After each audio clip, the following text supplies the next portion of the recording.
Hello, welcome to Elephant Fellow. This is a new video and I'm telling you how to play a Napoleonic Warfare style game. It is made by myself. I've made up all the rules and the like, and it's a game designed to be able to construct it at your house using your own Lego pieces. So, how the game works in its most basic aspect is you're trying to either destroy the opponent's king or to take over their home territory on the map. So, I'll explain first the pieces, then how the map works before going on to the main aspect of the game, the battles, and then I will probably be making another video soon about some extra rules and expansion ideas that you can add if you want. Firstly, we'll be looking at the pieces. So, the pieces are all studs, but you have the studs with one of your colour underneath. For example, this is a heavy cavalry piece. So what I'll do is I'll take a single stud here, and then I will get, so let's say on green team, I'd get one of these green studs here. I would remove this, and then I would stick them together, and this would be my heavy cavalry. Now the advantage of doing this is it means that you can tell what type of piece it is and also whose side it is on. So I'm going to be going through the pieces and explain what they are. So these pieces here, the piece you're going to want to have the most of will be the infantry. The infantry is very cheap and very useful. And yeah, then we have here the skirmishers, the riflemen, the heavy cavalry, the light cavalry, the artillery, the king, and the leader piece, along with the two colours. And I'll explain how they're all useful later on. Also, to play the game, as well as having the main pieces, you're going to want to have a piece of paper, or a few, to write down the rules and design a map for. Finally, you need to have a few different maps that you can use as different biome areas. This is my river map. You probably don't want to have any studs on it. These are from another game I was playing. Because you don't want to be able to confuse it with what pieces are game pieces and what pieces are landscape pieces. Now, in this particular map, the blue represents water that's impassable, and the light blue represents water that is passable. Another map is a mountain map. It's a bit bigger, but also equally good. Again, a piece I was using earlier. Okay? So for this next part, I'm going to be showing you how the game is played. So, part of the game is played on a map. Now, I don't know how well you can see this map, but here it is. And how it works is you get your king of your colour, so let's say green, and you can move it around on the map from different territories. There's territories and countries, but I'll come to that in a bit. So, pretty much how it works is you have the king to represent the king and the king's army, and on your turn you may move the king one, and on your opponent's turn they can also move the king one. Now, how it works with the king is the king represents the king plus all of your armies.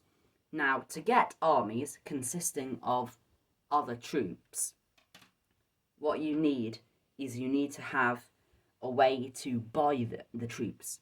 And when you start, you get 75 points worth of troops that you can spend to get some pieces. And you keep them to the side and remember that they're with your king. But sometimes you're going to want to split up your troops. So, I'll do a scenario when you might do this. Let's say you're in this situation. This is your green king up here. This is your blue king here. Now, the blue king might be trying to come around the side, but it also might be going around that way, for example. And you have these troops with your king. Now, at any point, what you could do is you could decide, I'm going to promote this infantry or any piece. Now, to promote them, you simply get the piece, you put in between the colour and the type a commander piece of a colour of your choosing, and use that to place it on the same place. Now on your turn, what you could do is you can move the king to here. Oops, just knocked that over. You can move the king down to there, but you could move your commander over to there, which would mean that you can split up your troops. And then, when you split them up, you also need to decide which troops go with which. For example, I might bring this artillery, this, and let's say these two cavalry with the king. So I just put them to the side here, so we know they're with the king. And then over here, I'd put the rest, so 3 infantry and a cavalry, which would be going with our commander. Now, usually the armies would be a little larger than this, but this is just an example. Now, I'm going to show you how combat directly works. So, let's say that your king moves into the enemy king's territory. You look at what biome you'd marked it as on your map, because you want to design your own map with different biomes, about equal of each of the type of biomes, each one with a different map that you've designed. So, what you do is you take it off. That's a plains. So, to represent my plains, I've just got this. And then both sides need to deploy their troops. So you deploy your king. And since you're the defender, you get to deploy... No, you're the attacker. That means you have to deploy second. So first the king deploys theirs, which I will do now. There we go. And now you need to deploy yours with your king. So you need to deploy them at least 10 blocks or spaces away. So 1, 2, 3, 4, 5, 6, 7, 8, 9, 10. So that's well out of the range of any ranged attack. And I'm going to put my king further back. And then on each turn, you take it in turns to move your troops. So I'm going to move, because I'm an attacker, I get to go first. I move my artillery 1 and my cavalry 1, 2, 3. Now they can move 4, but I only want to move them 3, so they're still close to my artillery. And then on their turn, they might move their infantry 2, because that's their maximum movement, and then might move their riflemen 1, 2, 3 to get them on par. So that's how your turns work, and on each turn, as you can see, each troop may move up to its speed in amount of spaces, any direction, not diagonally. But they don't have to move in straight lines. For example, this, using its full movement, could go 1, 2, 3, 4. So sort of go round. And it doesn't have to move in straight lines. It can move any direction, not diagonally, one space. And then a similar thing works with attacking. You can make one attack each turn, and that attack must be within range, and it can curve around things. So, let's say the artillery is closer, or let's say the rifleman. The rifleman's range is 1, 2, 3, 4, 5. So, that is within range because it's got a range of 6. Then what you do is you get your dice, which you also need for this game. And I know that a rifleman, you need to roll 2 dice. That would be a 5 and a 6, making it 11. And then you look at the defense of whatever you're attacking, in which case it is 3. And that means that it's higher, so it kills it. If it had gotten a 3, then it wouldn't have destroyed because it must be higher, not the same as. Now, let's say in this situation, it was your turn and you could attack with your cannon. Cannons are special because they have the piercing ability that allows them to fire 1, 2, 3, 4, 5, 6, 7, 8 and attack everything which is within an imaginary line 8 long. So I'm going to trace my line 1, 2, 3, 4, 5, 6, 7, 8, and that means I can attack all of those because they are along my 8 long line. So the first one gets a 10, killing it because you need to get 6 to kill them. Yes, you need to get a 5 to kill them, so that gets them. Oh, that's not high enough because you need to get at least a 6 to kill an infantry with a defense of 5. And then an 11 kills them. And that's why cannons are quite powerful, and artillery generally. And then once they've been destroyed, you don't get them back.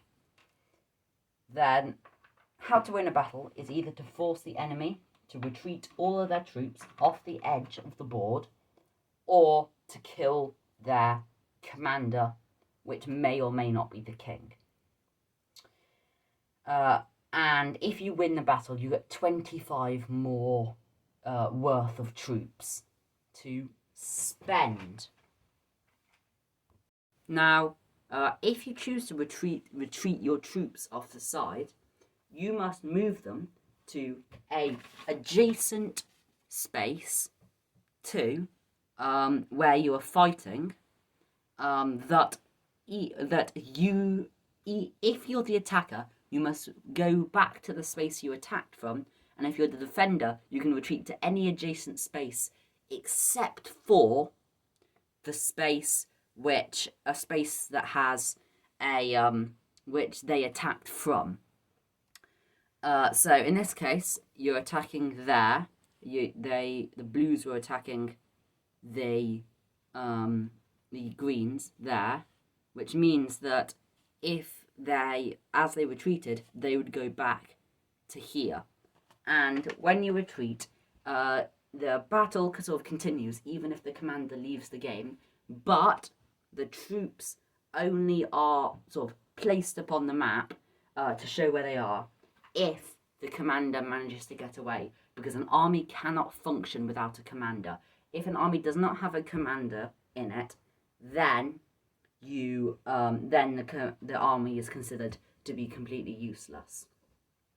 And and 2 commanders cannot be on the same battlefield. So on each battlefield you only get 1 commander, unless the king is present, because the king has the ability to have multiple commanders on the field.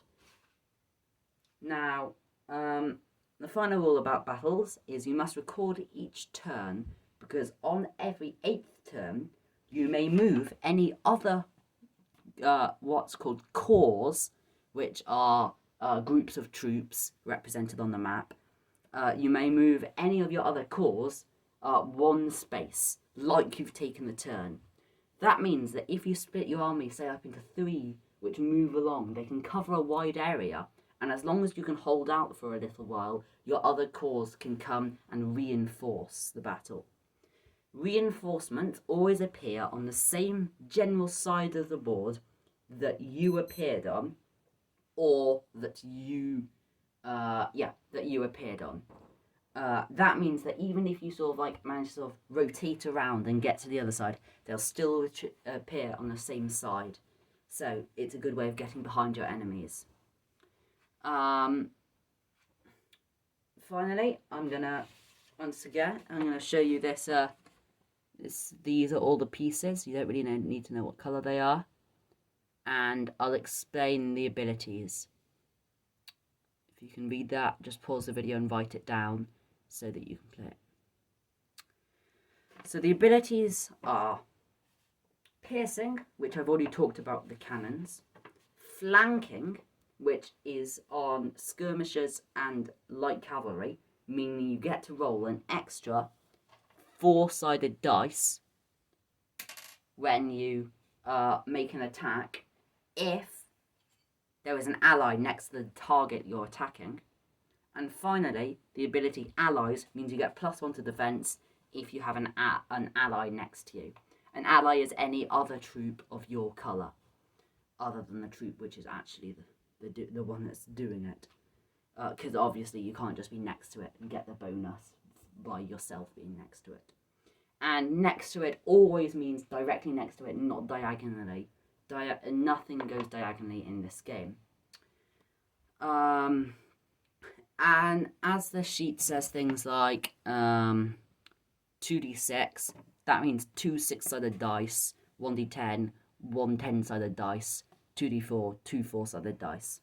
And in my next video of optional extras, which is going to be coming out soon, it will include a way, if you don't have access to those sorts of specialised dice, a way of doing the combat anyway, and how that would work out. Thank you for watching this video. I hope that you develop this game, play around with it, and if there's anything you're really confused about, please put them in the comments and I will attempt to explain. Thank you for watching the video, and goodbye.